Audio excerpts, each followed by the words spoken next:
নমস্কাৰ পুৱাৰ বাতৰলৈ সকলোকে স্বাগতম জনাই ষ্টুডিঅ'ৰ মজিয়াত মই গংগুত্ৰী বৰা। নীলি পৰিষদীয় সমষ্টিৰ অন্তৰ্গত ফংলাংছ কালিয়নী নৈত আজি কোপতি কোনো স্থায়ী দলং নিৰ্মাণ নোহোৱাত দুৰ্বিহ জীৱন যাপন কৰিবলগীয়া হৈছে সমগ্ৰ অঞ্চলটোৰ গাঁওবাসীয়ে। নীলি পৰিষদীয় সমষ্টিৰ বৰপুং, তাৰাপুং, বৰলাংছ অঞ্চলৰ গাঁওবাসীয়ে নৈ পাৰৰ স্কুল, বজাৰ, চিকিৎসালয়লৈ যোৱাৰ বাবে একমাত্ৰ উপায় হৈছে বাঁহৰ চয়। সম্পত্তি এই নৈখন পাৰ হ'বলৈ জনে প্ৰতি 10 টকাকৈ লগতে এখন বাইক পাৰ কৰিবলৈ দিব লাগে 20 টকাকৈ। সেয়ে অঞ্চলটোৰ ৰাইজে আমাৰ এই প্ৰতিবেদনৰ জৰিয়তে এখন দলং নিৰ্মাণ কৰি দিবৰ বাবে চৰকাৰক অনুৰোধ কৰে।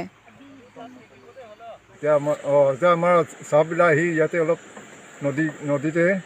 অলপ কিবা নীলিপৰ পৰা মছেছ তেৰণৰ প্ৰতিবেদন 365 নিউজ ইণ্ডিয়া। পাৰ কৰাটো বহুত অসুবিধা হয় আৰু বাৰিষা সময় হ'লেও বা খৰালি সময় হ'লেও অলপ অসুবিধা হয়। এইটো কিন্তু আপোনালোকৰ এইটো দলংটো দিলে ভাল বুলি আমাৰ চবেই মানুহ এইটোহে ভাবি আছে। আমাৰ বালিজানটো এইটোৰ পৰা আমি ৰীমা এইটো ক'ব বহুত কথা ক'ব নোৱাৰে, ইমান হ'লেও ইমানটো কৈ দিছোঁ। আপোনাৰ নাম জনাব? আমাৰ নামটো খেন ৰীমা। এইটো পাহাৰ যোৱাকেইটাও এইটোৱে আপডাউন কৰে নেকি? আমাৰ বৰপুং, বৰলাংছ, লিথিলাংছ এইবিলাক চব ইয়াতে পাৰ কৰে। ইয়াতে বহুত কষ্ট পায় এইটোৰ পৰা। এইটো সোনকালে এইটো দলংটো দি দিলে ভাল বুলি আপোনালোকৰ ধৰণৰ কিবা ৰিকুৱেষ্ট কৰি আছোঁ। ৰাজ্যত ভয়াৱহ ৰূপত বৃদ্ধি পাইছে কৰনা সংক্ৰমণ। কৰনাৰ বৃদ্ধিৰ ফলত চৰকাৰে কৰনা প্ৰট'কল জাৰি কৰিছে। সেইবাবে ডিফুৰ ঠায়ে ঠায়ে আৰক্ষীয়ে অভিযান চলায় আৰু ক'ভিড প্ৰট'কল নমনা লোকসকলৰ পৰা চৰকাৰী জৰিমনা লোৱাৰ উপৰিও প্ৰট'কল নমনাৰ বাবে আৰক্ষীয়ে কৰায়ত্ব কৰে।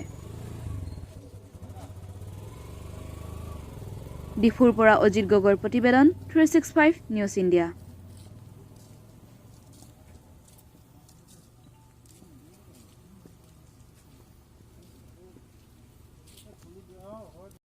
বৰ্তমান অসমৰ ক'ভিড পৰিস্থিতি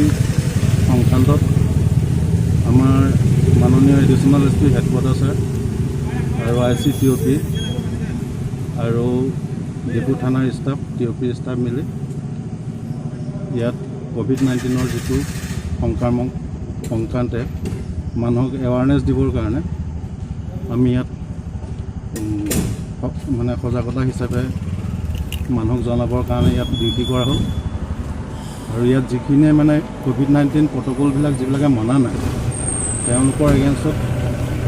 চৰকাৰী হিচাপমতে যিটো ফাইন কৰিবলগীয়া হয়, 2-এজনক তেনেকৈ ফাইন কৰি ভৱিষ্যতে যাতে তেনেকুৱা ভুলবিলাক নকৰে, সমাজত সকলোৱে সুস্থ সবল হৈ জীয়াই থাকিবলৈ যিখিনি বস্তুৰ প্ৰয়োজন আৰু চৰকাৰে যিবিলাক নীতি নিৰ্দেশনা মানিবলৈ দিছে সেইখিনি সকলো জনসাধাৰণে যাতে মানি চলে সেইখিনি বিষয়লৈ মানুহক জনাই দিয়া হৈছে। আৰু বাকী কৰিবলগীয়া যিখিনি আছে আমাৰ সকলো মানুহকে জনাই দিয়া হৈছে। হ'ব। সমগ্ৰ ৰাজ্যৰ লগতে বোকাজানতো COVID-19ৰ দ্বিতীয়টো ঢৌৱে ভয়াৱহ ৰূপ ধাৰণ কৰিছে। কালি বোকাজানতো টুটু শৰ্মা নামৰ 60 বছৰীয়া এজন ব্যক্তি COVID-19ত আক্ৰান্ত হৈ মৃত্যুক আঁকোৱালি লয়। প্ৰাপ্ত খবৰ অনুযায়ী হাতীগড়ত নিবাসী টুটু শৰ্মাই যোৱা 2-3 দিন ধৰি জ্বৰ কাহত ভুগি আছিল আৰু তেখেতৰ ক'ভিড পৰীক্ষা কৰাত তেওঁৰ দেহত ক'ভিডৰ উপস্থিতি ধৰা পৰে। চিকিৎসকে তেখেতক ডিফু ক'ভিড কেয়াৰ চেণ্টাৰলৈ প্ৰেৰণ কৰিছিল যদিও তেওঁ হোম আইচোলেশ্যনত থাকিব বুলি নিজ গৃহলৈ ঘূৰি আহে। কিন্তু কালি পুৱা 5 বজাত শৰ্মাই নিজ গৃহতে মৃত্যুক আঁকোৱালি লয়। অতি লক্ষণীয় বিষয় যে শৰ্মাৰ মৃত্যুৰ লগে লগে পৰিয়ালৰ লোকৰ লগতে ওচৰ চুবুৰীয়াই তেওঁৰ মৃত্যুৰ সন্দৰ্ভত চিকিৎসক তথা প্ৰশাসনক অৱগত কৰিছিল যদিও দিনৰ 1 বজালৈকে তেওঁৰ মৃতদেহ প্ৰশাসনে সৎকাৰৰ ব্যৱস্থা নকৰাত গাঁওবাসী ক্ষুণ্ণ হৈ পৰাৰ লগতে আতংকিত হৈ পৰে। গাঁওবাসীৰ লগতে সচেতন ব্যক্তিৰ বহুকেইটা ফোন কলৰ পাছতহে প্ৰশাসনে মৃতদেহটো সৎকাৰৰ ব্যৱস্থা কৰে যদিও মৃতদেহ শ্মশানলৈ নিয়াৰ পাছতো প্ৰশাসনে মৃত ব্যক্তিজনৰ ঘৰৰ লগতে অঞ্চলটোত কোনো ধৰণৰ চেনিটাইজাৰৰ ব্যৱহাৰ কৰা নাই।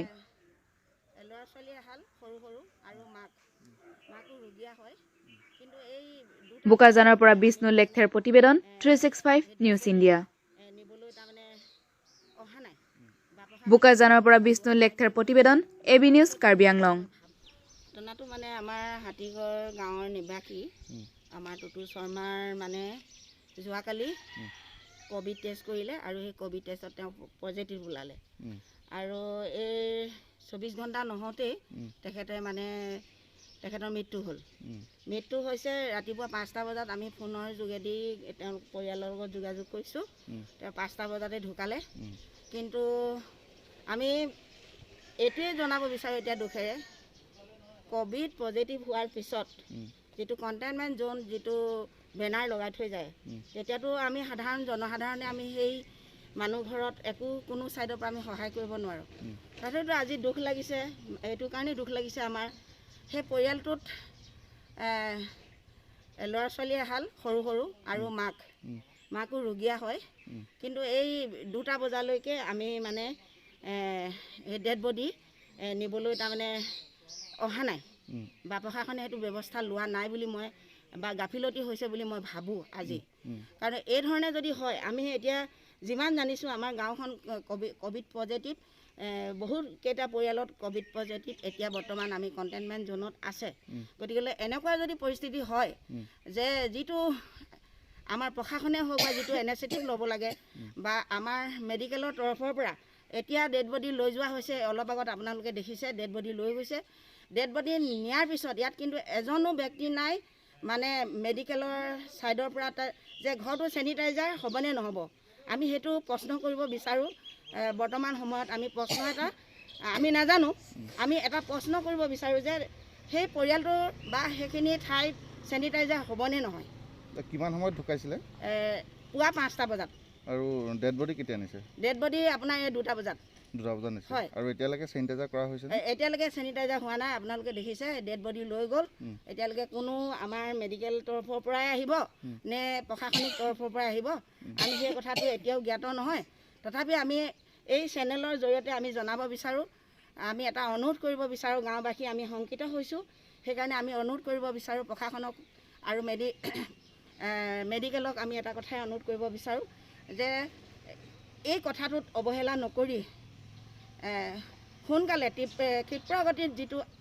আহি পেলাই আমাৰ গাঁওবিলাকৰ যি পৰিয়ালত তেনেকুৱাখিনি ঘটনাৰ সন্মুখীন হৈছে বা ক'ভিড পজিটিভ ওলাইছে তেখেতলোকৰ ঘৰবিলাক আমি চেনিটাইজাৰ কৰাৰ কাৰণে আমি আশা কৰিছোঁ গাঁওখনে আমি শংকিত হৈছোঁ কাৰণ এতিয়া বহুকেইটা পৰিয়াল আমাৰ সংক্ৰমিত হৈছে গতিকেলৈ যদি এইখিনি প্ৰতিষেধক ব্যৱস্থা নলয় তেতিয়াহ'লে আমি অনাগত দিনত আৰু এটা দুঃসময় দেখা পাম বুলি আমি অনুভৱ কৰিছোঁ আৰু আমি ৰাইজে শংকিত হৈছোঁ ঢুকোৱাৰ কিমান সময়ৰ পিছত আপোনালোকে স্বাস্থ্য বিভাগ বা আৰক্ষী প্ৰশাসনক অৱগত কৰিছিলে বাৰু আমি লগে লগে কৰা হৈছিলে ৰাতিপুৱাৰ ভাগত তেওঁ পৰিয়ালৰ পৰাই কৰিছে আৰু ওচৰৰ মেডিকেলৰ মানুহ আছে কাষতে আছে তেখেতলোকেও জনাইছে লগে লগে জনোৱা হৈছিলে কিন্তু 2টা বজালৈকে আৰক্ষী প্ৰশাসন বা স্বাস্থ্য বিভাগৰ কোনো নাই তাৰমানে আৰক্ষী প্ৰশাসনলৈ মই নিজেও ফোন কৰিছোঁ তেখেতলোকৰ দায়িত্বটো হ'ল তেখেতলোকে মোক ক'লে আমাৰ প্ৰশাসনৰ ফালৰ পৰা মোক ক'লে যে এছডিঅ' চিভিলৰহে এইটো বিশেষ দায়িত্ব গতিকেলৈ সেইকাৰণে আমি প্ৰশাসনক ইয়ালৈ পটককৈ আমি আজৰি নানো কাৰণ এইটো চিভিল এছডিঅ' অফিচৰ ফালৰ পৰাই নিৰ্দেশনাখিনি জাৰি হয় এতিয়া এই মৃতদেহ ক'ত সৎকাৰ কৰিব কিবা জনাইছে নেকি সেইটো কথা আমাক নাই জনোৱা সেইকাৰণে এই চেনেলৰ জৰিয়তে আমি এইটো কথাও আমি জানিব বিচাৰোঁ আপোনালোকক আমি এটা কথা অনুৰোধ কৰিছোঁ যে তেখেতৰ ডেড বডিটো ক'ত সৎকাৰ কৰা হ'ব সেইটো আপোনালোকৰ চেনেলৰ জৰিয়তে আমি জনাৰ আশা কৰিলোঁ ঠিক আছে ধন্যবাদ আজিৰ বাতৰি ইমানেই ষ্টুডিঅ'ৰ মজিয়াৰ পৰা মই বিদায় লৈছোঁ চাই থাকিব 365 নিউজ ইণ্ডিয়া